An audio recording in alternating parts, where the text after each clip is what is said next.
Hello sir, good morning. Morning. Mani నా luggage కార్లో పెట్టి కార్ తీసుకుని. Sir may I? No no, it's fine. Okay.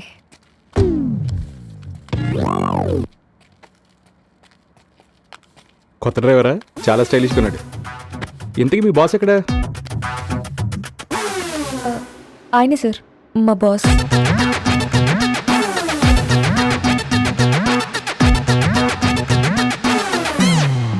Sorry sir, Siddharth. అట్టయ్యారా? Driving తెలుసా? యా. మీరే చేయగలిగింది నేను చేయలేను సార్. What you mean? అంటే మీ ఏజ్కి మీరే చేసినప్పుడు నేను నీ ఏజ్ ఎంత? Just 28 sir. మైనస్ 32. మిగతా బ్యాలెన్స్ ఎవడ అకౌంట్లో వేసావరా? అదే వెళ్దామా? Okay, proceed. 1 lady, 5 husbands, 100 villains, 1 cunning fellow. That's the story. అవును sir. We'll do one betterment, bro. Okay sir. 1 lady, 100 husbands, 5 villains, 1 cunning fellow as it is. How is my betterment, Anjali? ఒక్క change కూడా ఒప్పుకోండి sir. అదేనయ్యా, అదే మీతో వచ్చిన గొడవ. ఎప్పుడు మారుతారండి? వద్దు సార్, మహాభారతం అంటే ఇండియన్స్ చాలా పవిత్రంగా చూస్తారు. సెంటిమెంట్స్ హర్ట్ అవుతాయి సార్. వావ్, చూసావా అంజలి ఎంత క్లారిటీగా చెప్పిందో? ఇప్పుడు నాకు కూడా ఒక క్లారిటీ వచ్చింది. Okay okay, no change, story as it is.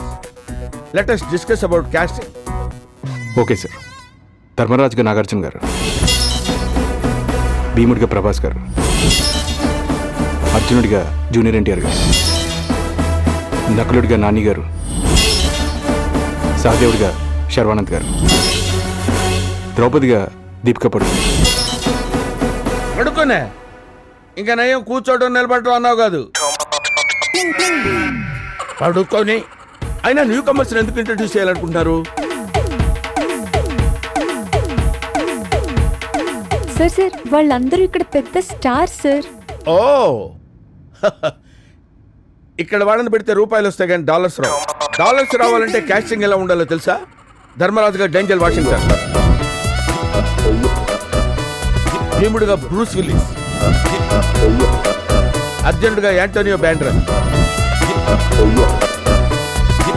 నకులుడిగా Nicolas Cage, ద్రౌపదిగా Demi Moore. This is the final casting. This is the dollar pulling casting. ఏంటి సడన్ బ్రేక్ వేసావేంటి? హెడ్ఏక్ ఉంది సార్. హెడేక్ గా ఉంటే కాఫీ తాగాలి కానీ సడన్ బ్రేక్ వేస్తే తగ్గదు. అందుకే ఆగాను. అంజలి, చెప్పండి sir. If you don't mind can get me coffee? Sure sir. Stop stop. వాడేదో కొత్త పేడని చెప్పినట్టు if you don't mind kindly get coffee అంటే నువ్వు ఊపుకుంటూ వెళ్ళిపోతావా? అది కాదు సార్, ఆయన దిగితే మనకే ప్రాబ్లం. ఎంతైనా సెలబ్రిటీ కదా. అయితే మాత్రం ఎవడు పని ఒకటి చేసుకోవాలి. అయ్యో, ఆయనకి మీరు అన్న మాటలకు చాలా కోపం వచ్చినట్టుంది సార్. రాని డబ్బులు లేకుండా వచ్చేది అదే కదా. బురద బొమ్మలు కూడా బుస్ కొడతాయి. Keep quiet and sit right. Okay sir.